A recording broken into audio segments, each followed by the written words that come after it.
Welcome back guys, we are back with our new video. ACC का chart आप सबके सामने ओपन किया हुआ है और ये स्टॉक एनालिसिस सीरीज़ का पार्ट 11 है। जैसा कि आप सबको पता है, हमने स्टॉक एनालिसिस सीरीज़ की शुरुआत की हुई है, जिसमें हम डेली पर्टिकुलर स्टॉक पे एक वीडियो लाते हैं, आपको समझाते हैं किस तरीके से आप किसी भी पर्टिकुलर स्टॉक को जज कर पाएँ, किसी भी पर्टिकुलर स्टॉक की एनालिसिस कर पाएँ, जो आप लाखों करोड़ों रुपए दे के लोग बाहर मार्केट में सीखते हैं। करोड़ों तो नहीं, खैर ज़्यादा हो गया। लाखों रुपए दे के जो लोग मार्केट में सीखते हैं, वो हम आपको फ्री में सिखा रहे हैं इस सीरीज़ में। तो अगर आप चैनल पर नए हैं तो चैनल को ज़रूर सब्सक्राइब करें, ये सीरीज़ बहुत ही लंबी चलने वाली है। तो एसीसी का चार्ट आप सबके सामने ओपन किया हुआ है। एसीसी में 1 डे का टाइम फ्रेम है। आपको देख के लग रहा होगा बड़ा कॉम्प्लिकेटेड सा चार्ट है, कुछ समझ नहीं आ रहा, बट मैं आपको समझाता हूँ चार्ट में हो क्या रहा है। अभी सबसे पहले तो आप ये देखेंगे कि 25 जनवरी 2024, यानी कि जो लास्ट ट्रेडिंग सेशन था, आज 29 जनवरी है, उसमें काफ़ी अच्छी आपको वॉल्यूम देखने को मिली है। अब ये वॉल्यूम 7 से 8% प्राइस ने मूव किया ऊपर की तरफ। क्वार्टर 3 के रिजल्ट आए हैं और बहुत अच्छे रिजल्ट हैं। बट हम टेक्निकल के बारे में बात करेंगे, आपको टेक्निकल समझाएंगे। टेक्निकल में यहाँ पे क्या हो रहा है, प्राइस ये देखो, ये एक लो लगा, उसके बाद प्राइस ऊपर गया, फिर नीचे आया, प्राइस ने यहाँ एक लो लगाया, तो ये जो लो है, ये इस ये लो ऊपर है पिछले लो से, तो ये हायर लो हो गया है ना। अगेन यहाँ पे एक लो लगा, तो ये लो उससे भी ऊपर है, इस लो से ऊपर है, तो ये भी और हायर लो हो गया। Higher low lower low concept हमने अपनी प्रीवियस वीडियो में शेयर किया हुआ है। अगर आपको अच्छे से समझना तो वो वीडियोस देख सकते हैं, मैं आई बटन पे पूरी सीरीज़ का लिंक भी आपको दे दूंगा। तो अब ये हायर लोज लग रहे हैं, मतलब कि लोज जो है वो हाई होते जा रहे हैं, यानी कि प्राइस ऊपर जाता जा रहा है। तो हम क्या करेंगे, हम यहाँ पे एक सपोर्ट बना लेंगे एक ट्रेंड लाइन के ज़रिए।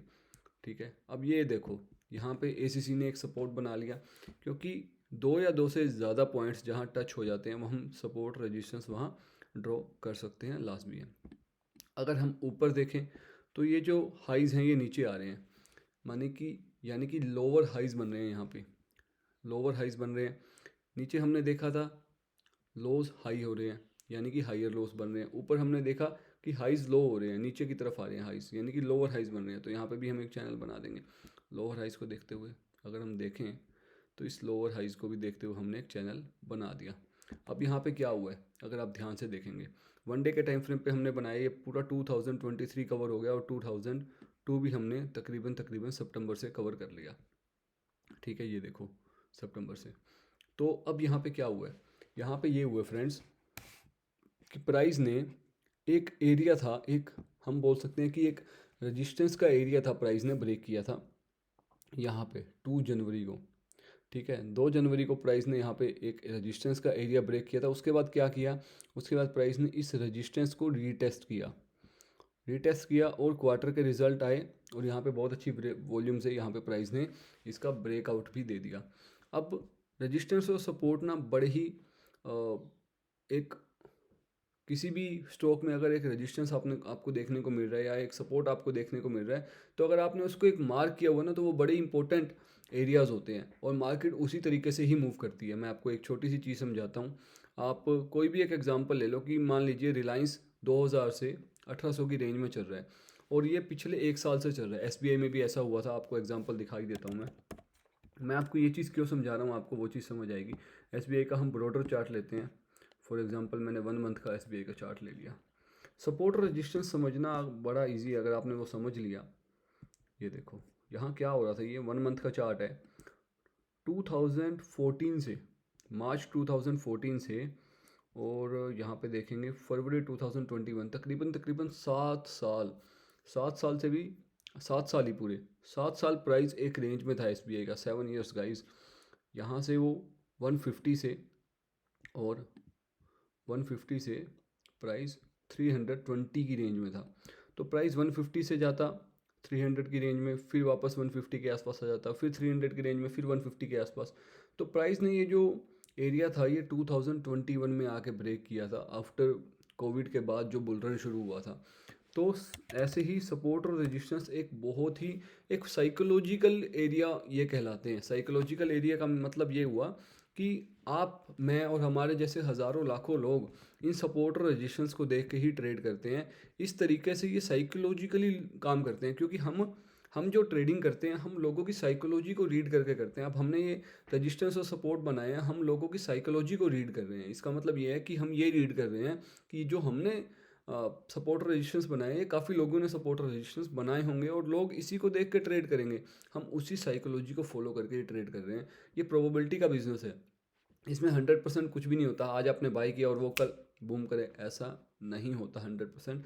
ये साइकोलॉजी डिपेंड करती है कि आप किस तरीके से अपनी साइकोलॉजी को कंट्रोल रख रहे हो, रिस्क मैनेजमेंट, मनी मैनेजमेंट को फॉलो कर रहे हो, क्योंकि यहाँ प्रोबेबिलिटी ही होने वाली है। आउट ऑफ 100 आपकी 60 या 70 ट्रेड्स ही सक्सेस होंगी, और अगर आपने उस दौरान आउट ऑफ 100 में से 60 ट्रेड भी आपकी सक्सेस होगी, 50 भी होगी, और आपका मनी मैनेजमेंट, रिस्क मैनेजमेंट आपने अच्छे से फॉलो किया हो, आप प्रॉफिटेबल हैं।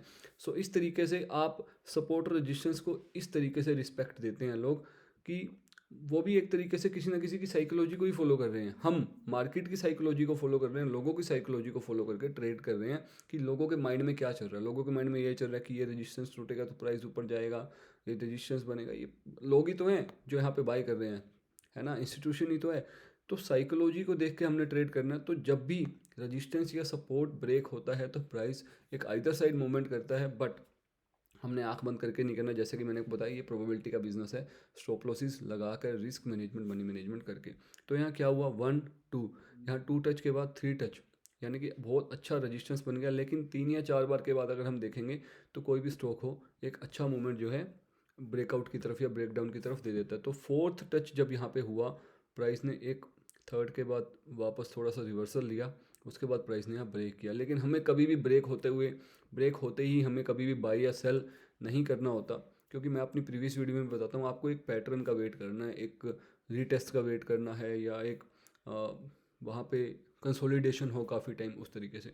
तो यहाँ पे एक प्राइस ने रीटेस्ट किया, रीटेस्ट करने के बाद एक अच्छे वॉल्यूम से ब्रेकआउट हुआ। अब एक अच्छा वॉल्यूम यहाँ पे देखने को मिला। अब आप यहाँ क्या एनालिसिस कर सकते हैं, आप यहाँ ये एनालिसिस कर सकते हैं कि प्राइस थोड़ा सा एक रिवर्सल ले, ये जो एरिया है 2402 वाला, यहाँ पे आके सपोर्ट ले, जो रेजिस्टेंस था वो सपोर्ट का काम करेगा, या यहाँ पे आके थोड़ा सा कंसोलिडेट हो, फिर वहाँ से ब्रेकआउट हो, तो एक रेंज बनेगी, वहाँ पे आप इसकी एनालिसिस कर सकते हैं, इसको ट्रेड कर सकते हैं फ्यूचर के लिए, एक स्विंग ट्रेडिंग। तो जो फर्स्ट टारगेट हमारा होगा वो होगा ये वाला 2653, है ना। जो सेकंड टारगेट होगा वो हमारा होगा दिस वन 2762।